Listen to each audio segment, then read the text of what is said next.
ایک غریب آدمی بدو رات کے وقت وہ کہیں بیچارہ صبح سے چلا تھا، مدینے پہنچتے اسے رات ہو گئی.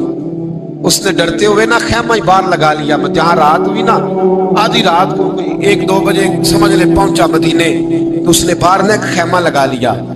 بیوی اس کی امید سے تھی، بچے کی ولادت کا وقت قریب آ گیا، بیمار ہو گئی. اس نے خیمہ لگایا، بیوی اندر ہے. حضرت عمر فاروق گشت پہ تھے رات کو، ساتھ ایک غلام تھا. حضرت عمر فاروق رضی اللہ تعالیٰ عنہ کہنے لگے وہ آگ جل رہی ہے تھوڑی سی، پتہ کرو کون ہے. تو آپ کا غلام پتہ کرنے گیا تو بدو نے ڈانٹ دیا، کہنے لگے جاؤ تمہیں کیوں بتاؤں. حضرت عمر خود گئے، کہنے لگے مسافر بھائی بتا تو صحیح. کہنے لگا جی چھوڑے، میں آپ کو کیوں بتاؤں میں کون ہوں کیسے آیا ہوں. فرمایا خیمے کے اندر سے کراہنے کی آواز آتی، کوئی درد سے چیخ رہا ہے، بتا ہمیں بات کیا ہے. کہنے لگا جی میں فلاں بستی فلاں علاقے کا ایک غریب ہوں، امیر المومنین عمر فاروق سے ملنے آیا ہوں، اور رات ہو گئی ہے تو یہاں خیمہ لگایا ہے، صبح میں ان سے مل کے چلا جاؤں گا. تو رات کو تکلیف دینا پسند نہیں کیا، تو میری بیوی امید سے تھی، اب بچے کی ولادت کا وقت قریب ہے، پاس کوئی نہیں. حضرت عمر کہنے لگے تو ٹھہر میں ابھی آیا. چہرے پہ نقاب ہے، اسے بتایا نہیں میں ہی امیر المومنین. عمر دوڑے گئے، اپنی زوجہ سے کہنے لگے اگر تجھے بہت بڑا اجر مل رہا ہو تو حاصل کرے گی. کہا کروں گی. تو کہنے لگے چل پھر میرے ساتھ، بہت بڑا اجر ہے. ایک دوست کے ہاں ولادت کا وقت ہے، ضرورت کی چیزیں ساتھ لے لو. اس عورت نے تھوڑے دانے لے لیے، گھی لے لیا. حضرت عمر سے کہنے لگی لکڑیاں اکٹھی کر لے.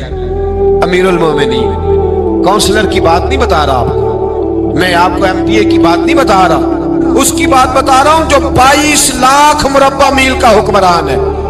اس کی بات بتا رہا ہوں جس کے بارے میں میرے مصطفیٰ کریم صلی اللہ تعالیٰ علیہ وآلہ وسلم نے فرمایا میرا عمر تو وہ ہے کہ 950 سال حضرت جبریل بھی اس کی شان بیان کرے تو عظمت ختم نہیں ہوتی. اتنا بڑا شخص. حضرت عمر نے لکڑیاں اکٹھی کی، اینٹوں کا روڑے لے کے چولہا بنایا، پہنچ گئے. آپ کی زوجہ کہنے لگی یہ تھوڑے دانے ڈالنے، گھی ڈالنے اور ایک لکڑی لے کے اس کو ہلائیں، تیار کریں. خود زوجہ اندر چلی گئی، حضرت عمر باہر پکانے لگے. وہ بدو کہتا ہے میں اس طرح کا ان کے ساتھ بہیو کرنے لگا جیسے وہ کسی چوکیدار کے ساتھ نہیں کرتا. میں نے سمجھا یہ عمر نے چوکیدار رکھے آنے جانے والے مہمانوں کا. میں کبھی پانی کا پیالہ مانگتا، کبھی کوئی بات، عمر دوڑے جاتے، کبھی پانی لاتے. او مسلمانوں، او میرے رسول کے غلاموں، یہاں اس دین کی بات کی جا رہی ہے جو دین حضرت عمر فاروق رضی اللہ تعالیٰ عنہ نے جس پر عمل کر کے دکھایا ہے، اس دین کی. یہ والا نظام ہم نے لانا تھا، یہ ہمیں بتایا گیا تھا کہ پاکستان میں یہ رنگ ہوگا. ایسا نہیں ہوگا کہ امیر بیمار ہو تو لندن میں علاج ہو، یورپ میں، اور غریب کا بچہ بھی پیدا ہو تو وہ ہسپتال کے دروازے پہ ہی پیدا ہو جائے. یہ اس والے پاکستان کی تصویر ہمیں نہیں دکھائی گئی کہ گندم امیر شہر کی ہوتی رہی خراب اور بچی کسی غریب کی فاقوں سے مر گئی. لیکن یاد رکھو، بس میری زبان پہ آیا ہے آج، مجھے کہہ لینے دو امیر شہر سے لیں گے حساب پائی پائی کا. اور مجھے کہنے دو، ارادہ کرنے دو، امیر شہر سے لیں گے حساب پائی پائی کا. بس غریب شہر کے بچے تو جوان ہونے دو، ذرا ہمارے بچوں کو بڑا ہو لینے دو، ذرا انہیں اپنے دین کو سمجھ لینے دو، ہم ہمیں پوچھیں گے. اور اگر یہاں غریب نہ پوچھ سکے تو میرے نبی پاک نے فرمایا قیامت والے دن غریب ہی طاقتور ہوں گے. وہ دن ہوگا ہی غریبوں کا، یہ تمہیں پوچھیں گے. ہوٹل میں نا ایک بابا جی برتن مانجتے تھے، بوڑھے آدمی تھے، 70 سال کے قریب عمر تھی. ان کا ایک بیٹا تھا، ایک بہو تھی، ایک پوتا تھا، لیکن وہ بیچارے بیٹا بیمار رہتا تھا تو لہذا وہ خود مزدوری کرتے. کہتے ہیں ایک دن وہ بابا جی میرے پاس آئے، کہنے لگے میم صاحبہ 2-4 دن کی چھٹی چاہیے. تو میں نے کہا خیریت ہے؟ کہنے لگے میڈم میرا بیٹا فوت ہو گیا. بیٹا، آپ کو پتہ ہے باپ کا جنازہ پڑھنا آسان ہے، بیٹے کا جنازہ اٹھانا بڑا مشکل کام ہے. کہتی ہے میں کچھ لکھ رہی تھی، میرے ہاتھ سے قلم گر گیا، میں نے خود گاڑی بھیجی، بابا جی گاؤں چلے گئے جہاں وہ رہتے تھے. کہتی 2-3 دن کے بعد میں اور میرا شوہر گئے تو رستے میں ہم باتیں کر رہے تھے کہ کیا تعزیت کریں گے. ایک ہی بیٹا تھا، کوئی رشتہ دار بھی نہیں، تو اس کی تو کائنات اجڑ گئی، کن لفظوں سے اسے تعزیت کیا کہیں گے. کہتے جب ہم گئے تو وہ ٹوٹی ہوئی چٹائی پہ بیٹھا تھا، کچھ لوگ قریب تھے. ہم نے جا کے کہا بابا آپ مسلمان ہیں، ہم آپ کو کیا نصیحت کریں. ایک ہی بیٹا تھا کہ کس طرح کر کے ہم آپ کو تسلی دیں. تو کہتے ہیں اس نے آنکھیں کھولی, بوڑھی آنکھوں میں ایمان کی روشنی. کہنے لگا بی بی کیا تعزیت کی بات کرتی ہو, میں نے کوئی پیسے جمع کرا کے بیٹا لیا تھا, خدا نے فضل سے دیا تھا, عدل سے لے گیا ہے, میں اپنے رب کے فیصلے پہ بڑا راضی ہوں. اللہ اکبر. وہ خاتون کہتی ہے کہ وہ بابا جی سے میں نے کہا کہ چلو آپ ایک مہینے کی چھٹی کر لے. تو کہنے لگا نہیں میڈم میں مسلمان ہوں, مفت کی روٹی نہیں کھاتا, مزدوری کر کے کھاتا ہوں, میں انشاءاللہ 2-3 دن کے بعد کام پہ آ جاؤں گا. کہتے ہیں وہ چند دنوں کے بعد آ گیا. اللہ کی قدرت کے ابھی 2-3 ماہ گزرے تھے, پھر آیا, میڈم چھٹی چاہیے کچھ دنوں کی. میں نے کہا خیریت ہے؟ کہنے لگے وہ میری بہو بھی ہارٹ اٹیک سے فوت ہو گئی. کہتے اب میں بھی تڑپ گئی اور عیسائی ہو کہ میری آنکھوں میں آنسو آ گئے. میں نے کہا گھر کا دروازہ بند ہو گیا, اب یہ بیچارہ کیا کرے گا. وہ اپنے شوہر کے غم میں ہارٹ اٹیک سے فوت ہو گئی. کہتے ہم پھر 2-3 دن کے بعد تعزیت کے لیے گئے, پھر ٹوٹی ہوئی چٹائی, بوڑھا نہ اپنی انگلیوں سے زمین پر کچھ بنا رہا. کہتی قریب گئی اور میں نے جا کے کہا بابا اب تو تسلی آپ نے خود ہی کرنی ہے, جو نظام تھا وہ تو ہو گیا. تو کہتے ہیں پھر اس نے آنکھیں کھولی, آسمان کی طرف دیکھا تو کہنے لگا بیٹی کوئی پریشانی نہیں, میرا بیٹا بغیر شادی کے بھی تو فوت ہو ہی سکتا تھا نا, بس میرے مالک نے جب چاہا جیسے چاہ ہوا. میں انشاءاللہ 2-4 دن کے بعد کام پہ آؤں گا. یہ میرا 3-4-5 سال کا پوتا ہے, ابھی اسکول داخل ہوا ہے, میں ساتھ لے آؤں گا, وہاں میرے ساتھ اوپر کوارٹر میں جہاں میں رہتا ہوں یہ بھی رہے گا. کبھی کبھی میں دیکھتی چھت پہ کھڑے ہو کے کہ دادا گھوڑا بنا ہوا ہے اور پوتا سواری کر رہا ہے. وہ سویرے اٹھتا, اس کو سکول چھوڑ کے آتا, شام کو لے کے آتا, پیار کرتا, محبت کرتا. تیسری منزل پر ہم نے کوارٹر دیا ہوا تھا, وہاں دادا پوتا رہتے. اللہ تو بڑا بے نیاز ہے. کہتی ہے اقبال ایک دن نا پوتا اوپر والی منزل پہ کھیل رہا تھا, اس کا پیر پھسلا, وہ گردن کے بل زمین پہ گرا. مجھے خبر ہوئی تو میں دوڑی, ایمبولینس منگائی. خون سے لتھڑے ہوئے اس بچے کو دادے نے اپنی گود میں رکھا, اور جب ہم ہسپتال کی طرف گئے تو ہاسپٹل بعد میں آیا, جناب اسرائیل پہلے آ گئے اور کہتے ہیں وہ گود میں دم توڑ گیا. پھر دادے نے اسے اپنے ہاتھوں سے غسل دیا, پھر اس نے اپنے بوڑھے ہاتھوں سے قبر کھودی اور پھر مٹی ڈال کے کہنے لگا انا للہ و انا الیہ راجعون. جے سونا ہی میرے دکھ وچ راضی, جے سونا ہی میرے دکھ وچ راضی. پھر سکھ نو چلے ڈاواں. کہتے ہیں وہ مٹی ڈالی اس نے, اور جب وہ واپس پلٹا تو میں بازو سے تھام کے ہوٹل قریب لائی, اور میں نے اس کے قریب کہا کہ بابا تو ٹوٹ گیا ہے, تو بکھر گیا ہے. تو کہتے ہیں یوں اس نے ہاتھ رکھے اور یوں آنسو چھٹک دیے. کہنے لگا میڈم کیوں کیوں, میرے اندر کوئی عقیدہ نہیں, میں کوئی لوارث ہوں, میرا کوئی رب نہیں, میں کیوں پریشان رہوں گا, میں تو پکا ہوا پھل ہوں. تھوڑے دن گزرے کے قبر میں جاؤں گا, اور جب جنت میں جاؤں گا تو اللہ میری بیٹے سے بھی ملاقات کرائے گا, میرے پوتے سے بھی ملاقات کرائے گا, میرا رب ساری ملاقاتیں کرا دے گا. میں اپنے اللہ کی رضا میں بڑا راضی ہوں.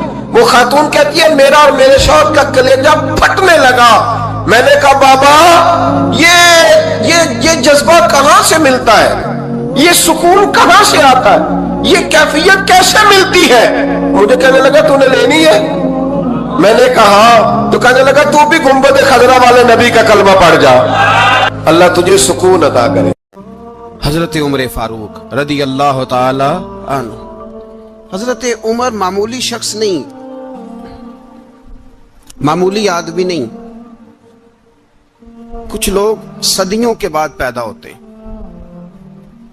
اور کچھ لوگ ایسے ہوتے ہیں جو ایک ہی بار پیدا ہوتے ہیں, ان جیسا دوسرا پیدا ہوتا ہی نہیں, دوسرا ان طرح کا پیدا ہوتا ہی. حضرت عمر رضی اللہ تعالیٰ عنہ جیسی شخصیات پیدا ہی نہیں ہوتی دوبارہ. سارے صحابہ در رسالت مآب پہ خود آئے. یہ وہ عظیم شخص ہے جسے اللہ کے محبوب نے اللہ سے مانگ کے لیا, کہا اے اللہ یہ مجھے دے دے. اللہ سے مانگ کے لیا ہے. اس لیے صوفیاء کہتے ہیں کچھ مرید ہوتے ہیں کچھ مراد ہوتے ہیں، کچھ مرید ہوتے ہیں کچھ مراد ہوتے ہیں۔ مرید وہ ہوتا ہے جو چل کے آتا ہے، آ کے مرید ہوتا ہے۔ مراد وہ ہوتا ہے جسے کہا جاتا ہے کہ یہ کبھی میرا بن جائے نا، یہ کبھی آ جائے نا، میرا بن جائے، اس کو مراد کہتے ہیں۔ حضرت عمر مصطفیٰ کریم کی مراد ہیں، حضور کی مراد ہے۔ اللہم اعز الاسلام بے اسلام عمر ابن خطاب، اے اللہ اسلام کو عزت دے دے، میرے عمر کو کلمہ پڑھنے کی توفیق عطا فرما دے۔ اور کیسے دعا مانگی؟ اور یار حضرت عمر کی تو اس فضیلت کا کوئی جواب نہیں دے سکتا، میرے رسول پاک علیہ السلام سب کے لیے ہی دعا مانگتے ہیں نا، حضور کی دعا عام ہے، لیکن مصطفیٰ کریم نے کعبے کا غلاف تھام لیا اور غلاف کعبہ کو حضور نے سینے سے لپٹایا اور سینے سے چمٹا کے کہا اے اللہ میں نے تو کبھی سوال ہی زیادہ نہیں کیے، میں کرنے آیا ہوں، مجھے عمر دے دے، عمر دے دے۔ حضور نے مانگ کے لیا۔ اور پھر جب جس کو حضور مانگے اللہ سے کہ حضرت عمر رضی اللہ تعالیٰ عنہ کا آج یوم شہادت ہے، میرا تو دل کرتا تھا کہ فجر سے باتیں شروع ہوں اور سارا دن ہی عمر کی باتیں ہوتی رہیں، سارا دن جناب عمر کی باتیں، سارا دن، اس لیے کہ ذکر جناب عمر کا ہوگا پر راضی اللہ کے رسول ہوں گے صلی اللہ تو جاگ کے بیٹھے، خوش ہو کے بیٹھے۔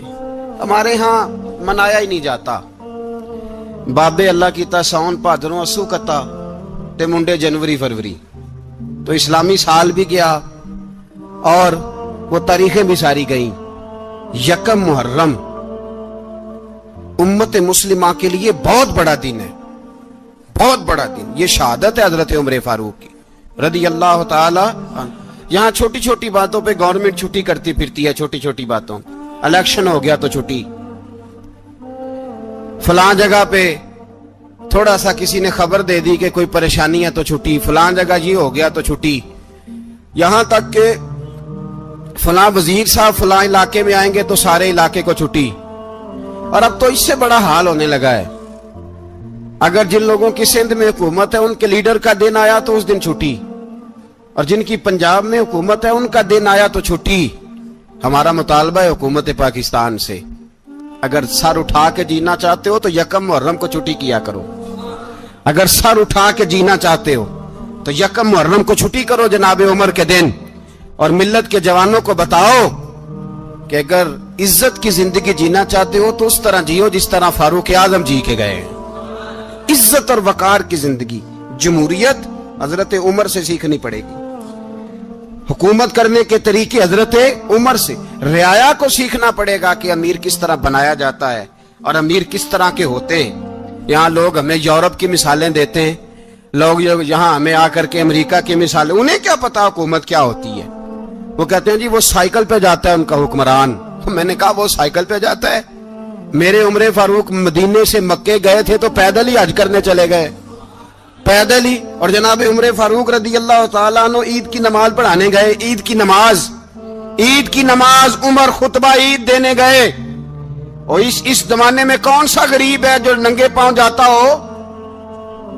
کون سا غریب ہے جو مسجد ننگے پاؤں جاتا ہو؟ لوگوں نے تو 3 قسم کی چپلیں رکھی ہوئی ہیں، ایک مسجد جانے کی علیحدہ ہے، گھر پہننے کی علیحدہ ہے، شادی بیاہ پہ جانے کی چپل علیحدہ ہے۔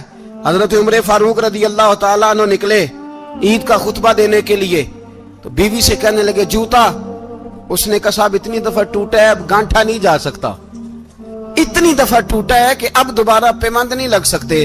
تو حضرت عمر کہنے لگے چل کوئی حرج نہیں ہے، بغیر جوتے کے ننگے پیر ہی چلتے ہیں۔